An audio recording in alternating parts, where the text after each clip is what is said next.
Well, Mr. President, august members of this union, I'm going to take a slightly different tack in my argument this evening, one which you won't hear politicians at Westminster use very much, but one which is a uniquely Welsh angle, because I am a Welshman.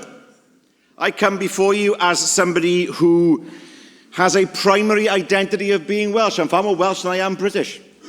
I grew up speaking a language at home whose progenitor was on this island when the Romans were here, long before English or Scots arrived for that matter. The language that I call Cymraeg, the language that we refer to today, we're speaking today, we refer to as Saesneg. I've got no great sense of Britishness. My wife is a Belfast Catholic. She has no sense of Britishness. And she grew up in a society where identity was an indication of whether you would live or die in some parts of the city of Belfast, and I saw it in the 70s, 80s, and 90s. She has an Irish passport. My kids have got an Irish passport. Have you any idea how annoying it is to be in a separate, slower passport queue while they go through and you're left there trying to get through the massive queue that's been created because of Brexit? But that's another debate, I suppose. I would never accept the idea of a British football or rugby team. It would almost cause me to take up arms to stop it. And I say that in the full knowledge of the pain I had to suffer with my Scottish colleagues here after last Saturday's result.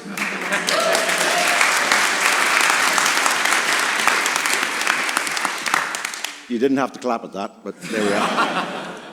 I accept that Scotland can be independent. I accept that Wales can be independent. I accept that England can be independent. But what I suggest is that that's not the answer. If you look at the opinion polls since 2014, there have been one or two polls that have shown a majority in favour of independence. There have been others against. What is clear is that the settled will of the Scottish people hasn't changed since 2014. There hasn't been a huge surge towards support for independence in that time. And how many referendums do you need? How often should they occur? That's the question. The last one was in 2014. Has there been a change in the viewpoint of the people of Scotland since then? I would argue that there hasn't been. Take some information. Of course. I listened to your successor as First Minister, and it seemed to me that he agreed that because the Scottish Parliament had voted to have a referendum, and because a majority, an absolute majority, of people in the last Scottish elections had voted for parties proposing independence, then Scotland should have the right to have another referendum. Is that your view as well? I don't think Scotland, the settled will of the Scottish people is clear, and I don't think it has changed since 2014. If in time the SNP continues to win a majority in the Scottish Parliament, the argument might be different, but that's not where we are at the moment. And I'd argue that independence is not worth the dislocation, the argument, the disruption that it would inevitably cause. I'm going to argue there's a better way. I'm not going to tell you the British state is wonderful, far from it. There's a lot wrong with it. It's over-centralised still. It has a capricious and inconsistent way of moving money around the UK. The Treasury makes up its own rules as it goes along. I'm not going to argue that a system where a parliament, where a majority is elected by a minority of voters, is ideal. I'm not going to suggest that parliamentary sovereignty, where an institution says we can do what we want, an institution that's the ultimate lawmaking institution, but is itself lawless, that is the best way forward. But I'm going to make the case for reform and not for rupture. Because if we look at what has happened within the UK, if we look at the debate we've heard today, most of the debate has been about policy and not about the structure of the UK. It's been about things that UK governments have done over the past few years. Promises, perhaps, that haven't been kept. I sat in many, many meetings of UK ministers, and there were a lot of them, meetings and ministers. They came and went all the time. And it's quite true to say that many of the promises that were made weren't kept. But that's not an argument for independence. That's an argument for a different government, not for independence itself. Some may ask the question, what has this got to do with Wales?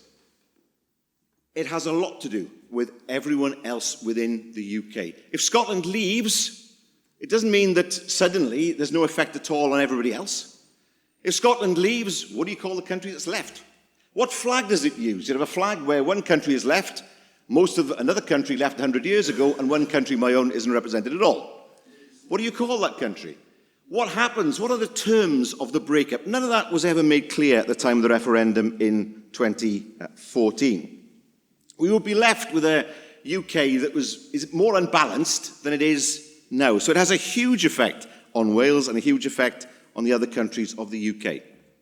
If we look at some of the issues that were raised at the time of the 2014 referendum, they were unresolved then, they're unresolved now. The issue of currency, I couldn't understand what the policy was in 2014. What, do you join the euro? No. Do you have your own currency in your own central bank? No. No, what we'll do, the argument was, the SNP at the time, is we'll use someone else's currency and have a seat on that other country's bank as well. Well, that doesn't work. The issue of pensions was never resolved. The issue of debt was never resolved. Surely, some might argue, a country that has a Barnett share of spending should acquire a Barnett share of debt. Surely that's the fair way forward. All these things are still unresolved. And there's one issue that hasn't been mentioned by any of the speakers here. In 2014, arguably, it would have been easier for Scotland to become independent. But because of Brexit, that's become more complicated. Look at the Northern Ireland Protocol. In 2016, I was blue in the face telling people, what about the land border we'll have with the EU? And they didn't understand it. 7 years on, we still don't have a settled Northern Ireland Protocol. Why? Because of a land border between the EU and the UK on one island.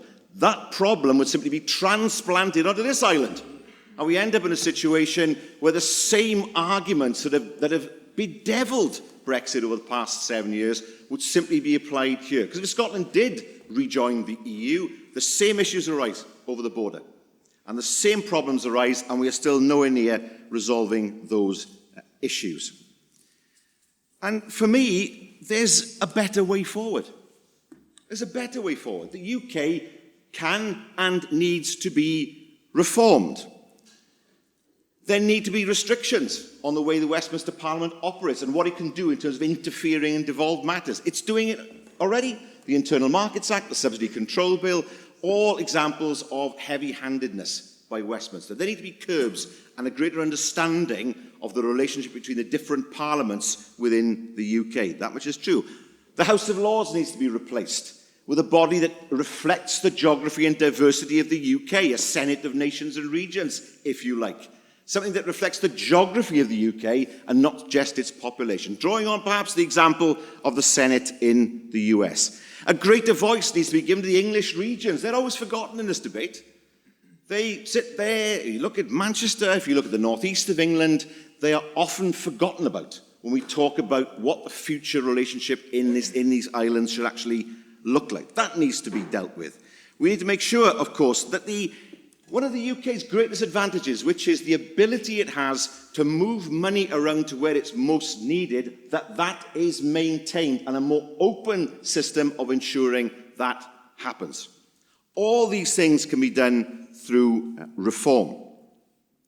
It's important that we move to a system where the UK and its own internal single market is governed not by Whitehall diktat, but by consensual agreement. It's important that we have better intergovernmental machinery within the UK. At the moment, we have this body. It's called the Joint Ministerial Council. We've been to this body. It meets every year. We go along. We shout at various ministers in Whitehall. They nod at us and say, we'll look at that, and nothing happens. And the same thing happens the following year. It would be much more effective if we had a proper body that could negotiate and come to agreements.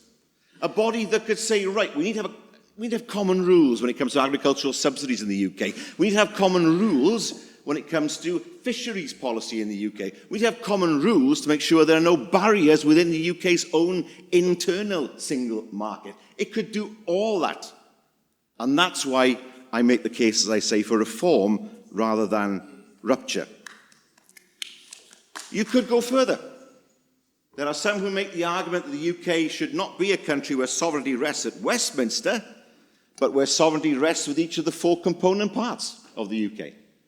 And those component parts, I say that, is Northern Ireland, is it a nation or not? We'll leave that for now in terms of a debate, where they all have their own sovereignty and choose to pool that sovereignty in areas where it makes more sense. Borders and immigration, defence, fiscal and monetary union. There are so many models that can be looked at in terms of making sure that the UK works properly. Thank you very much indeed. You acknowledged some of the points that I made about promises that were made to the people of Scotland. But again, I'm sorry to say, and you're speaking so eloquently, you're doing exactly the same thing. The same old speeches we've heard again and again and again about how things can be made so much better if we just be patient and let them happen. It hasn't happened. And now in Scotland, people can't feed their children or heat their homes. Time has run out on the union. Does the Scottish Government not have responsibility at all for any of those matters?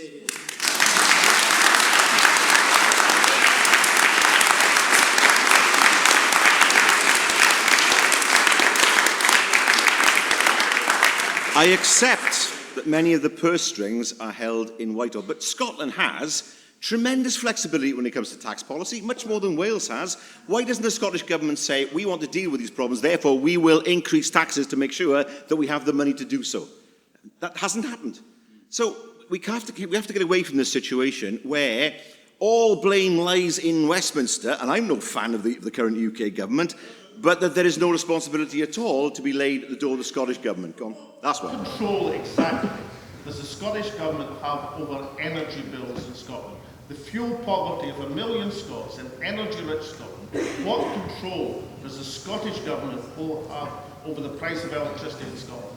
No government has control over energy prices at the moment. Vladimir Putin has made sure of that. Putin's war in Ukraine has seen energy... Putin's war in Ukraine has increased energy prices across Europe. That's the reason why we have a situation where energy prices have gone up. What we need... I've taken enough already. What we need is not divorce, marriage counselling.